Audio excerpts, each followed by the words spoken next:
पश्चिम Asia में बढ़ते संघर्ष के कारण संभावित आपूर्ति बाधाओं को देखते हुए केंद्र सरकार ने घरेलू एलपीजी की उपलब्धता सुनिश्चित करने के लिए कई महत्वपूर्ण कदम उठाए हैं।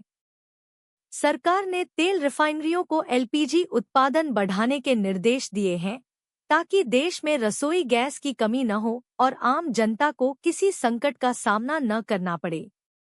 इसके साथ ही सरकार ने एलपीजी सिलेंडरों की जमाखोरी और कालाबाजारी पर रोक लगाने के लिए आवश्यक सेवा रखरखाव अधिनियम (ईसीए) लागू किया है। इस कानून का उद्देश्य जीवन से जुड़ी जरूरी सेवाओं और वस्तुओं की निरंतर आपूर्ति बनाए रखना है।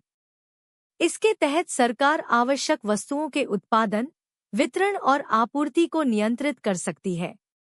यदि कोई व्यक्ति या व्यापारी जमाखोरी या कालाबाजारी करता है तो उसके खिलाफ सख्त कार्रवाई की जा सकती है। सूत्रों के अनुसार ईसीए लागू होने के बाद प्राथमिक क्षेत्रों को एलपीजी और अन्य ईंधनों की आपूर्ति में विशेष प्राथमिकता दी जाएगी। इसका मतलब है कि अस्पताल, स्कूल, सरकारी संस्थान और अन्य महत्वपूर्ण सेवाओं को गैस की कमी का सामना नहीं करना पड़ेगा।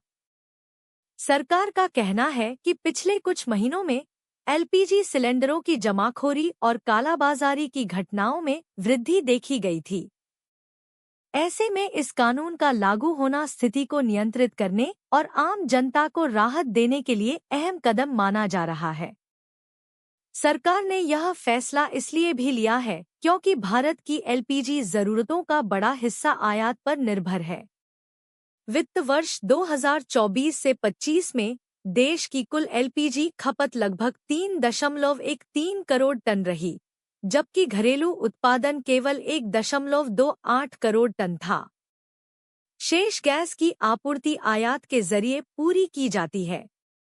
विशेषज्ञों के अनुसार भारत अपने एलपीजी आयात का लगभग 85 से 90% हिस्सा सऊदी अरब और अन्य पश्चिम एशियाई देशों से प्राप्त करता है, जो होर्मुज जलसंधि के रास्ते आता है। ईरान, अमेरिका और इजराइल के बीच जारी तनाव के कारण इस महत्वपूर्ण समुद्री मार्ग में व्यवधान की आशंका बढ़ गई है।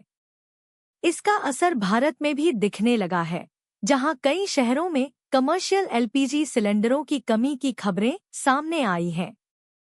चेन्नई, मुंबई और बेंगलुरु जैसे शहरों में होटल और रेस्टोरेंट उद्योग भी प्रभावित हुआ है।